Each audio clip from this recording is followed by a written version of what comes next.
This summit was billed as the first superpower meeting of the new Cold War era. And the first thing President Biden did, the moment he'd had his meeting with President Xi of China, was to try to calm down that language. He knows this gathering is dominated by the issue of Russia's invasion of Ukraine and its impact on the world. He knows China won't sign up to any condemnation of Russia for that. He knows that there are massive frictions between America and China at the moment, on Taiwan, on tech trade wars. But he seemed to have in his mind a word from the last Cold War: détente, easing hostilities. During 3.5 hours of talks, President Biden told President Xi he wanted China to focus on areas where there is common interest between the two countries, avoiding military conflict, addressing climate change and health issues.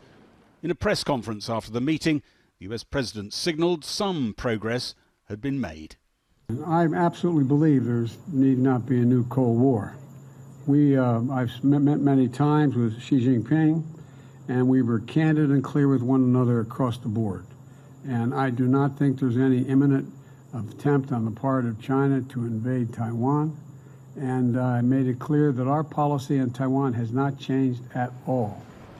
President Biden suggested his past meetings with Xi gave him insight into whether China's supreme leader could be trusted. We spent a lot of time together and back in the days when we were both vice presidents, and it's just great to see you.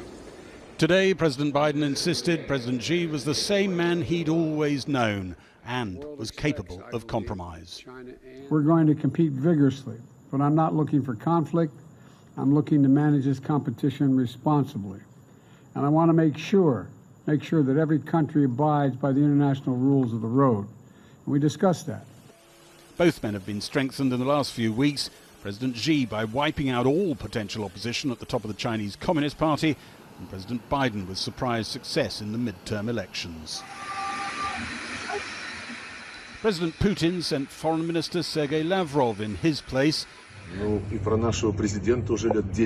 Seen here at the summit venue, denying reports he'd been rushed to hospital on arrival. His presence means plans for a family photo have been ditched, and the chances of an agreed communique look thin. For Rishi Sunak, it's his first opportunity to meet President Biden and leaders from Asia as Prime Minister.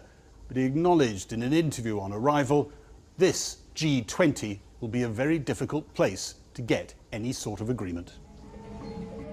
Yeah, the G20 is a very different forum to the G7, for example. The G7 is a group of like-minded liberal democracies with similar values. The G20, we have to acknowledge, is a different grouping. But that doesn't mean that we shouldn't be engaged in it, we shouldn't make our voices heard, and constructively work with people where we can to make a difference for people at home as well.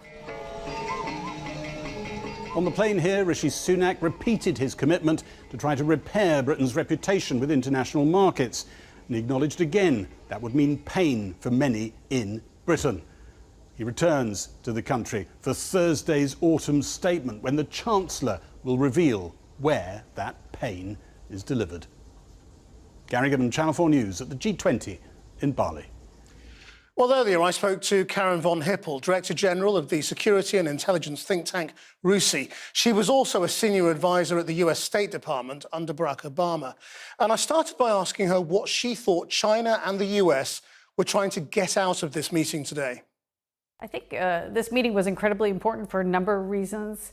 First and foremost, to reestablish a normal working relationship between the two countries. What is normal? It seems that over the last few years, the relationship between the U.S. and China has become much more confrontational. And while it's not going to be a perfect relationship, they're not going to see eye to eye on a number of issues, they still need to work together. They're the two largest global powers, and it's just not tenable for international security for them not to have a decent working relationship. I mean, I'm saying decent because it's not going to be perfect, but it certainly needs to be better than it is now. Right, but I mean, for people who are in business and state organizations, they're trying to work out what this relationship really is now. Is China the threat? Is China the enemy? What is the general direction of travel? What does future normal look like? That's a great question, and it's not clear what future normal will look like between the U.S. and China and with China at the global level. I think most countries, US, UK, European Union, and others have come out with these kind of large statements. We'll work with China when we can, whether that's in climate change or global health. Or North Korea will push back on human rights or unfair trade practices.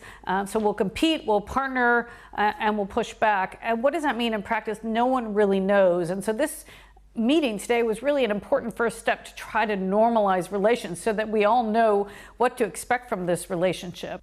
And how should we think in terms of the future about global superpowers? You know, is it America and China now, or is it still Russia? Might it be India? You know, what do you think of when you think about the big global relationships that matter? Yeah, I mean, look, I don't think it's so simple anymore. This is why, you know, the U.S.-China relationship won't look like the U.S.-Russia or Soviet Union relationship during the Cold War. The world is more multipolar.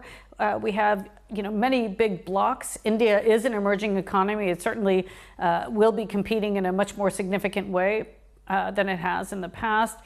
We have Russia causing trouble, maybe not a large economic power, but certainly able to punch above its weight militarily until at least this crisis. You have countries like Iran and others that will be also trying to put their stamp on the global order. So it's not simple anymore. There's no two big blocs that we're dealing with anymore. We've seen Russia and China partner quite closely versus the West. But then you also have the rest that are kind of floating between the two and aren't sure what does it mean for them, the rest of the global partners out there. And so it's just not so simple anymore. It's no longer black and white, and we have to learn to live with gray, with a lot more nuance than we have in the past in terms of our foreign policy. Right, and how solid do you think things might be now? I mean, it's only a few months ago that we were thinking, well, we now have a war involving Russia. America and Chinese relations are terrible. You know, might China do something on Taiwan? Could we have war on two fronts? Is the world looking like a safer place towards the end of 2022? I think personally the world's looking like a safer place. I think with Biden having a bit more confidence in terms of implementing his agenda, it will be helpful. I don't think the Chinese want to go to war. I think both sides continue to promote the one China policy. I think China has been watching what's happened in Ukraine and watching what's happened to Russia and doesn't want to be in a situation like that. So even if they do want Taiwan back, it's part of their foreign policy. I don't think they're going to do anything in the immediate future. I think we have several years to go till something happens. And so there could be a lot that happens in that time.